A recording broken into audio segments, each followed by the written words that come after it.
ನಾವು ಏನು ಹೇಳೋಣ? ದೇವರು ನಮ್ಮ ಕಡೆ ಇದ್ದರೆ ನಮ್ಮನ್ನು ಎದುರಿಸುವ ಯಾರು? ಪ್ರಶ್ನೆಯಲ್ಲಿ ಅಲ್ವಾ?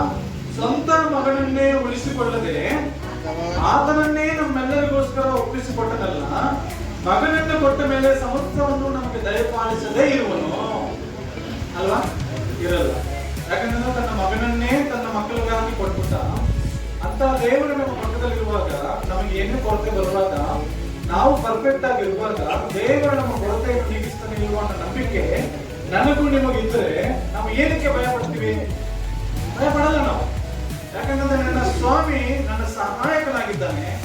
ನಾನು ಈ ಲೋಕದಲ್ಲಿರುವಂತಹ ದ್ರವ್ಯಾಸ್ತ ಹಿಂದೆ ಓಡ್ತಾ ಇಲ್ಲ, ಐಶ್ವರ್ಯವಂತನಾಗಬೇಕೆಂಬುದಾಗಿ ನೋಡ್ತಾ ಇಲ್ಲ, ನಾನು ಎಲ್ಲವನ್ನು ಸಂಪಾದಿಸಿಕೊಂಡು ಕುಳಿತುಕೊಂಡು ಇಲ್ಲಿ ಮಜಾ ಮಾಡ್ಕೋಬೇಕಂತ ನಾನು ಓಡ್ತಾ ಇಲ್ಲ.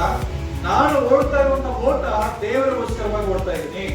ಆತನ ಮಕ್ಕಳನ್ನು ನಾನು ಬಲಪಡಿಸಬೇಕು, ಆತನನ್ನು ಉದ್ಧಾರ ಮಾಡಬೇಕು, ಆತನ ಮಕ್ಕಳೆಲ್ಲರನ್ನೂ ಕೂಡ ಆತನ ದಾರಿಯನ್ನು ನಡೆಸಬೇಕು, ಆತನ ಒಂದು ಮಹಿಮೆಗೋಸ್ಕರವಾಗಿ ಎಲ್ಲರನ್ನೂ ಆತನ ಒಂದು ಪರಿಶುದ್ಧ ಪರಲೋಕಕ್ಕೆ ಸೇರಿಸಬೇಕು ಅನ್ನೋ ಯೋಚನೆಯಿಂದ ನಾನು ಓಡುತ್ತಾ ಇದ್ದೀನಿ.